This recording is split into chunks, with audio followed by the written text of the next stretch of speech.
Hi friends, how are you everyone? Welcome back to our First India YouTube channel.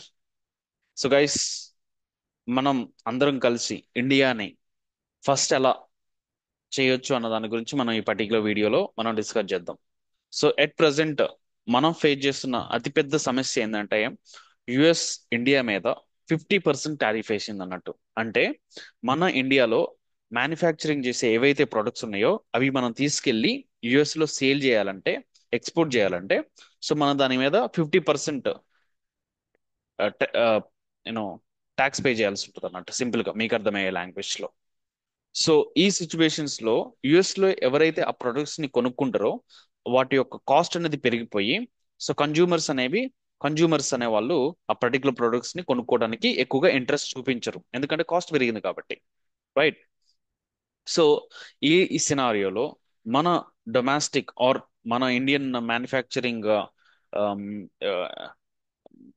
Companies ఏవైతే ఉన్నాయో వాళ్ళు export చేయలేరు కాబట్టి ఆ ప్రొడక్ట్స్ అన్ని మన దగ్గరే ఉండిపోవడానికి చాలా స్కోప్ అనేది ఉంది.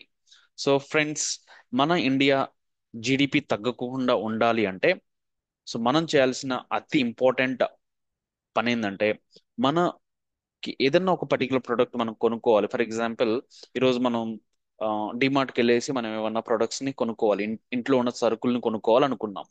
Okay.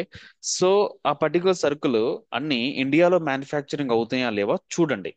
So if in case ఇండియాలో మ్యానుఫ్యాక్చరింగ్ అవ్వకపోతేనే వేరే కంట్రీ యొక్క ప్రొడక్ట్స్ ని వాడటానికి ట్రై చేయండి friends. So that is how, if మనం మన మన దగ్గర తయారయ్యే ప్రొడక్ట్స్ కి కొంటూ ఉంటే, సో మన ఇండియన్ ఎకానమీ అనేది ఇంక్రీజ్ అవుతుంది, మన జీడిపి అనేది ఇంక్రీజ్ అవడానికి ఛాన్స్ అనేది వెరీ హై. ఐ హోప్ మీకు ఈ వీడియో అనేది అర్థమైందని నేను ఎక్స్పెక్ట్ చేస్తున్నాను. ఇఫ్ ఇన్ కేస్ మీకు ఏమన్నా ఒపీనియన్స్ ఉన్నా, లేకపోతే how we can increase the economy of India, ఇవన్నీ మీకు ఏమన్నా ఇన్ఫర్మేషన్ ఉన్నా సరే, please comment it. Thank you so much for your efforts and this particular video watching and all. And if you really like this particular video, please like, subscribe, and comment and share to your friends. Thank you so much for your time.